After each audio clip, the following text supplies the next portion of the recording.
Bum, bum, Bum, bum, bum, bum. Ring! Yeah, it's a happy bendy. Lasers, everything. The Dodgers pull off a sweep. Who would have thought? I mean, except for me. But even that was.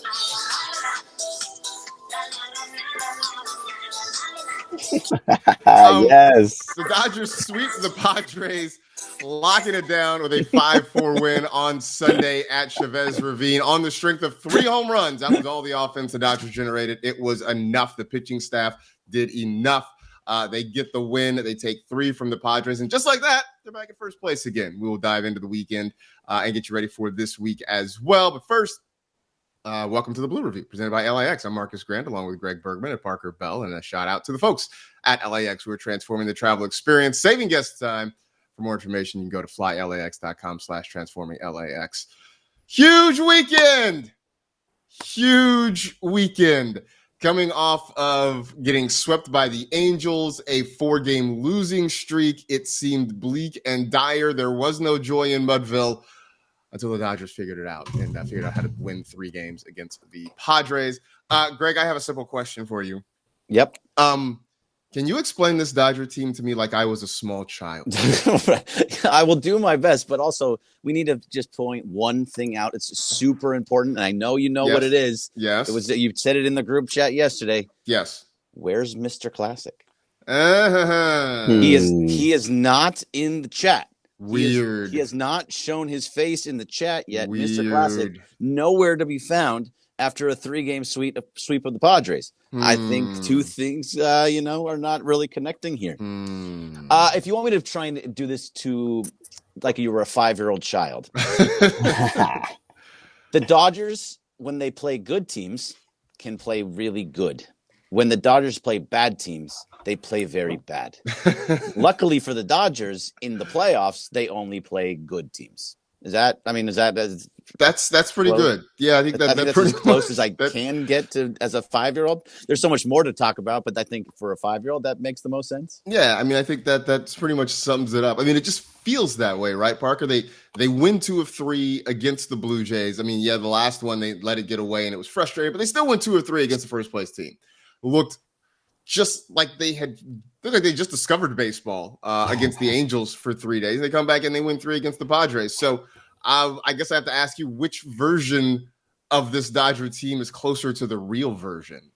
Oh, well, this version against the best teams is closest to who you're going to see when it comes to playoffs. Because in the playoffs, who do you play?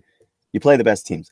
But you saw guys like Mookie, you saw Shohei, you saw the big names step up, and that's why it's closer to who you're going to see. And I mean, Mookie, what did he say after yesterday? He's like, finally, I did something good for the boys. They're looks like they're locking in, and this is exactly what they needed. We went into this series thinking so. And I saw a meme that was Monsters, Inc., and it was the greatest thing ever where Randall finally took over, the little alien guy took over Sully, I think is his name, for scare tactics. And then immediately they're like, we have a new scare tactic leader.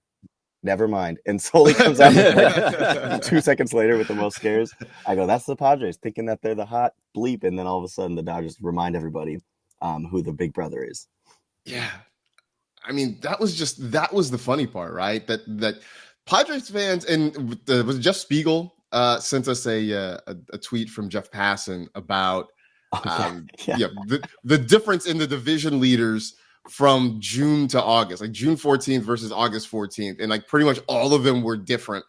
And there was a Padre fan that below was like, this just proves you can't separate the Dodgers from the Padres in a tweet. It just proves that you're a Dodger shill. And I was like, what? Which, by the way, Passan ethered that guy, as he tends to do to people. If you want to stop acting if you want to stop being called the little brother, then stop acting like it. Yeah, very much so. And like, at least on that one, I can kind of understand, because the Dodgers and the Padres were tied, but because of percentage points, the Dodgers were a little bit ahead.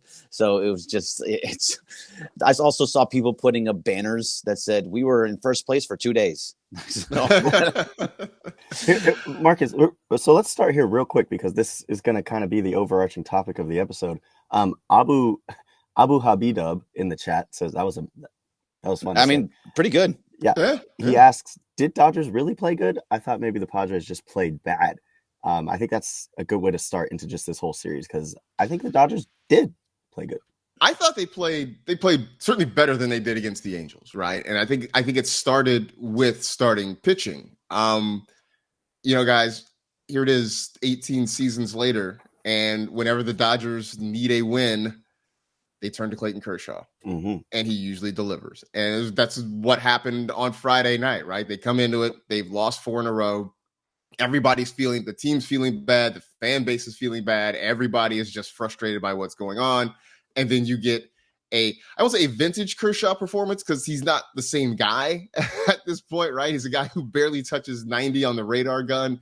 It's a lot more off speed. It's a lot more movement and just trying to pitch to weak contact. But Clayton Kershaw, all these years later, still figures out how to go out and pitch his best ball when the team needs him the most.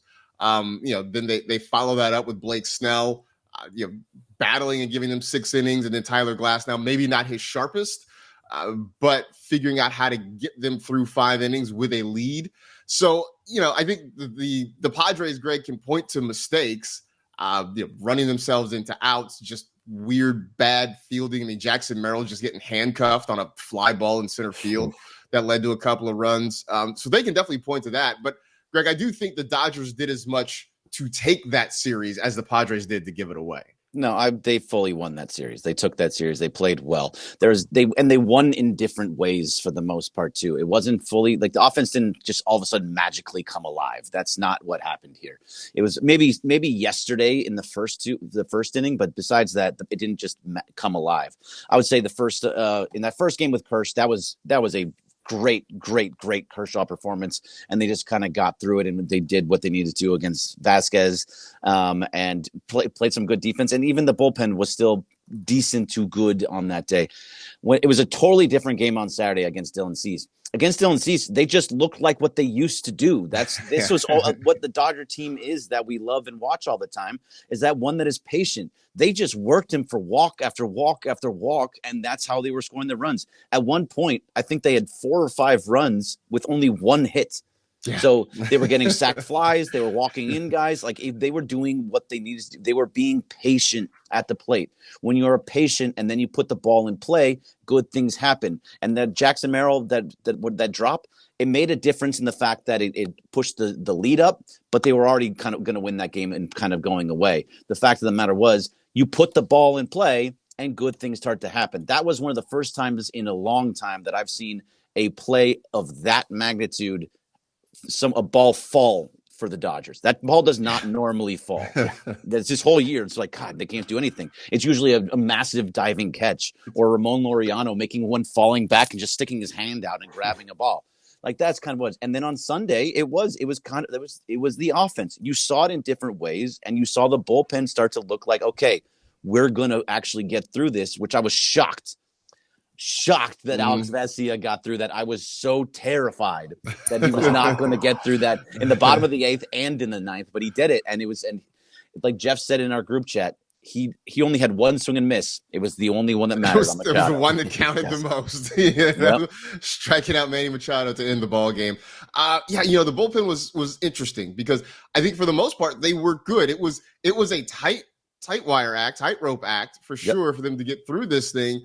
But they got through it. I was shocked to see Alex Vesia come out for a second inning, but I guess, Parker, I don't know that they had an option, right? Because that's the big question right now is who's going to close games for this team? Because they obviously don't trust Treinen in that situation.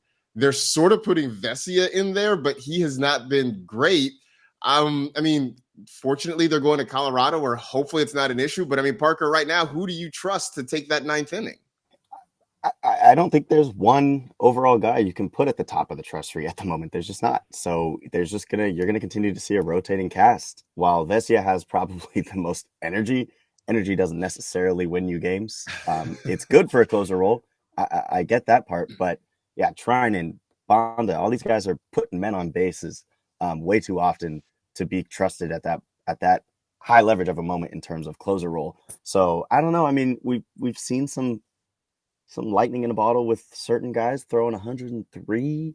I don't know if necessarily that's the answer, Marcus, but it's definitely exciting.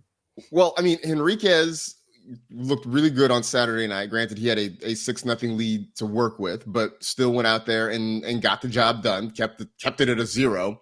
And yeah, hit 103, which I think I heard that he has the fastest pitch ever thrown by a Dodger in the StatCast era. I think he tied Jonathan Broxton. Okay, all right, okay, so at 103.3. Yep. Yeah. He looked very good.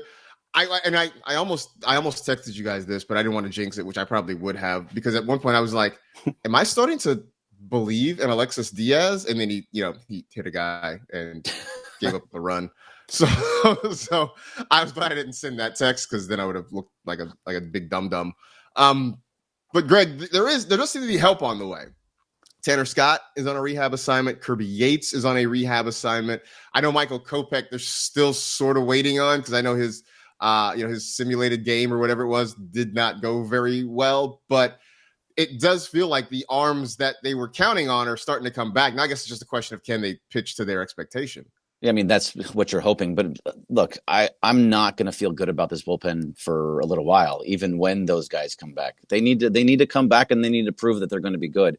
Even after this weekend, I'm not going to just sit here and say, oh, the bullpen is back. All of a sudden, it's going to be amazing. I still don't feel that way. They're still going to have rough spots, and they're still going to they're still hitting guys, giving up hits. I think just the defense was a little bit better in certain spaces. Not great. I mean, especially with Teo and Wright, but there's still issues on this team, and it does really still stem from the bullpen. But it was a better weekend. I think just those guys just pitched really well against the Padres too. I think that's just kind of like how it's been for them, where they are not giving up too much. I mean, you have to be terrified. You both had to feel the same way I did. Well, you had a 4-0 lead, and then it's eked its way back to 4-4. It felt like Toronto on Sunday in the last week. It felt like it was going to be the exact same situation, that they were come back and they were going to win. Luckily, Mookie got that home run, and Vesey was able to close it out. But it felt bad. You did not feel like what it was supposed to be. But it worked. Yeah, it worked. And you're right, it did. Although I'll say this, they scored 4 in the first inning, and when they stopped scoring, I was like, that's a problem. Because it's like if you keep not scoring, if the offense just goes sour, then if you're the Padres, you're like, okay, well, this isn't our opportunity. And they just kept chipping away and chipping away. It's one thing, it's 4-0. Hey, they get to 4-1, maybe 4-2, and you go out, you put a couple more runs back on the board. That's another bit of a gut punch that they have to deal with. But when you're not doing anything offensively, then suddenly that momentum starts to build, and the other offense feels a little bit better.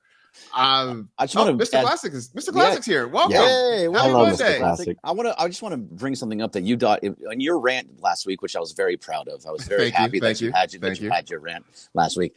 But one of the main points you had was that you had the guy on the ropes. It was very much, and you had it with Darvish yesterday. Mm-hmm. Through 2 innings, he was over 60 pitches. He was on the ropes. A couple of more hits, and he was going to be pulled out. He somehow made it through 4.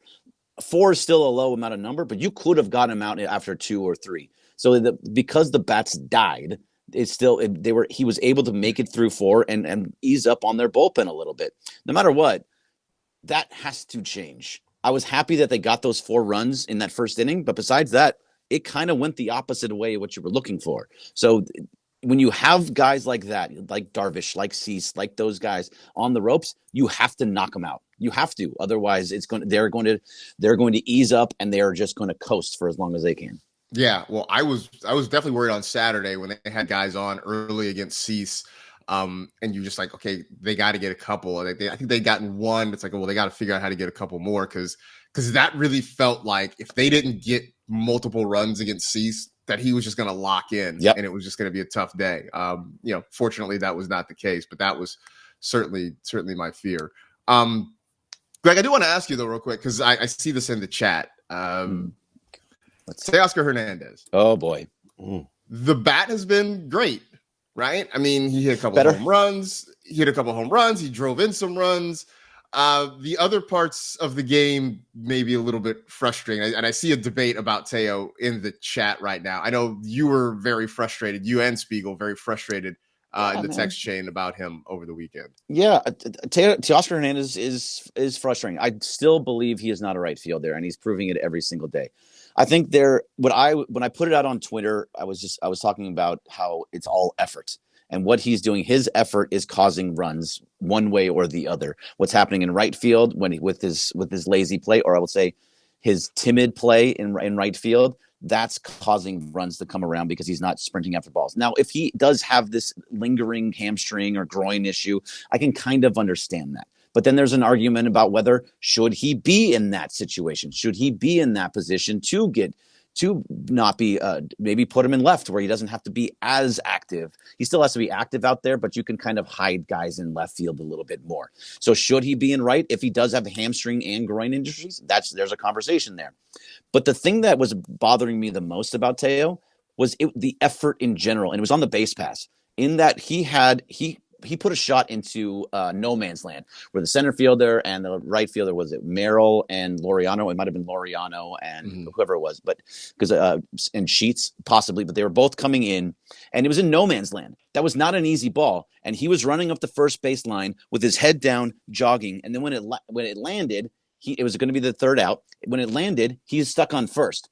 With any type of effort, he would have been on second base, and then then the next hitter got a single, and right around he would have come. No matter what, that is all effort. It was Pajes that got a single right after that, and he would have come around to score and got an insurance run instead of being tied 4-4 in the seventh inning. You would have been up 5-4 if they got that run. Those are effort plays that I think are just things that he needs to be better about. And that is just a Teo thing. Like, just show me the effort. That's an inside thing. That's not you at the plate. That's not you in the field. That's not an injury-based thing. That is your own effort. And so I was just a little bit frustrated with that. I'm ecstatic they won. I'm ecstatic they swept, but you have to still talk about the things that are lingering possible issues. Yeah, I was listening to that part on the radio, and the way Tim Neverett described it, I thought, in my head, I'm like, well, this sounds like two bases. I mean, the way he was sort of talking about it, and they're like, well, it's a single.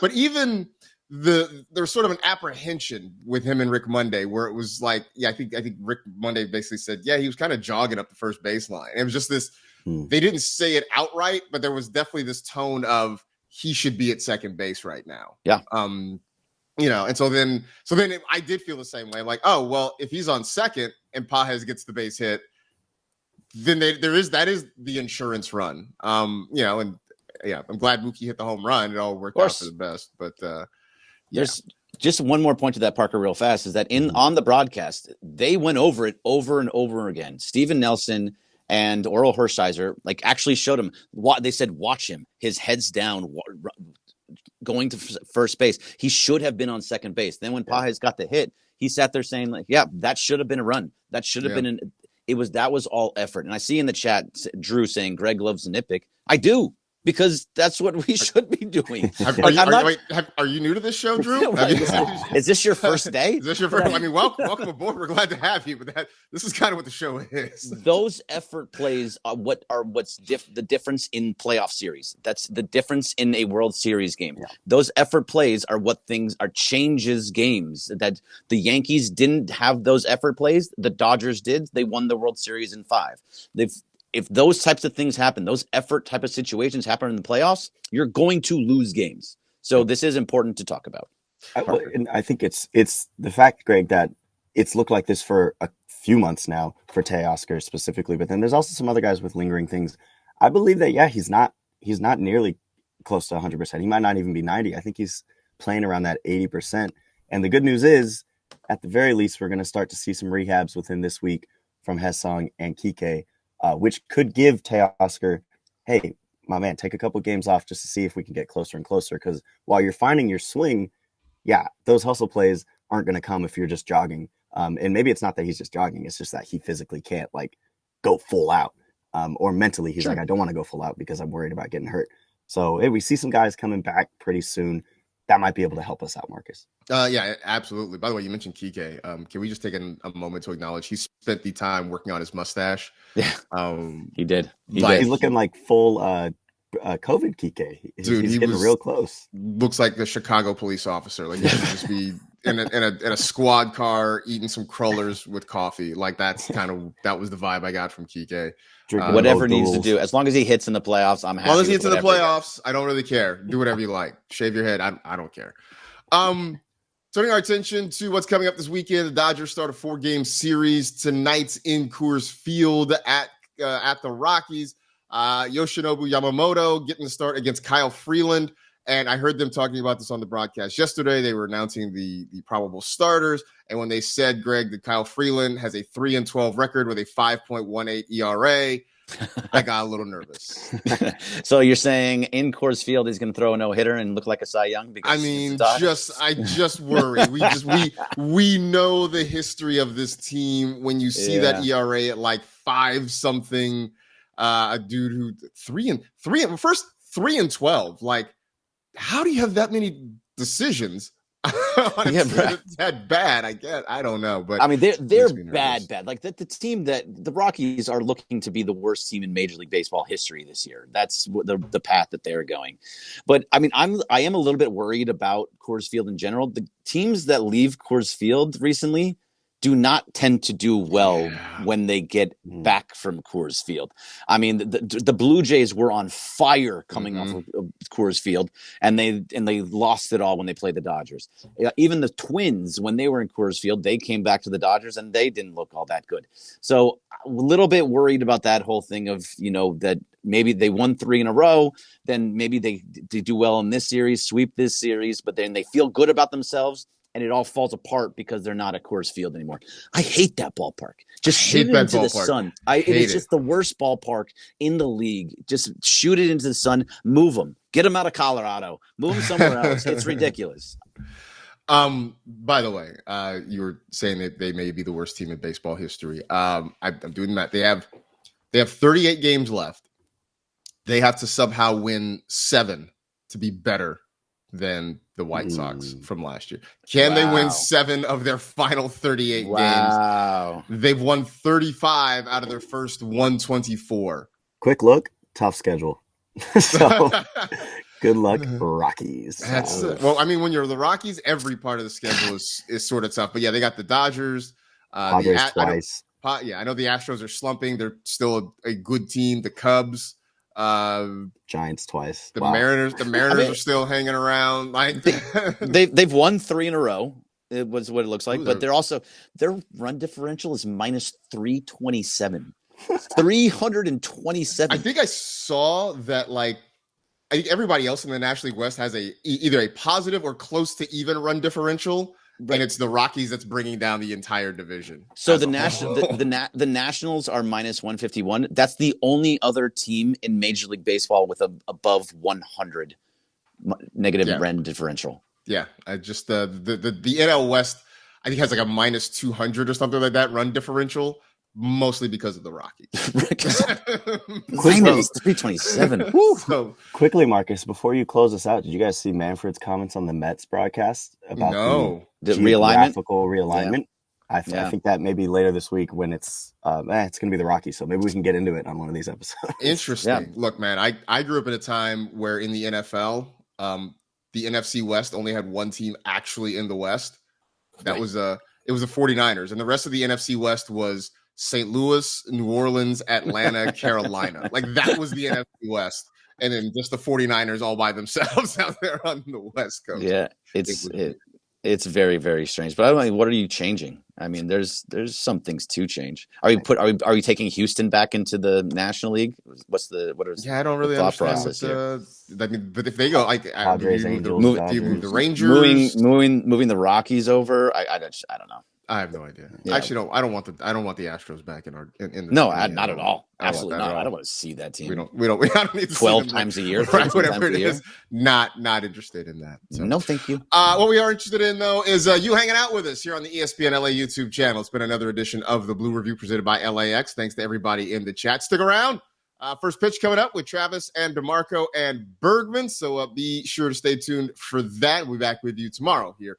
On the ESPN LA YouTube channel, 8:30 to 8:55, recapping tonight's game against the Rockies. So for Parker Bell, for Greg Bergman, I am Marcus Grant. Have a great day, everybody. See you tomorrow. Blue Review. Blue Review.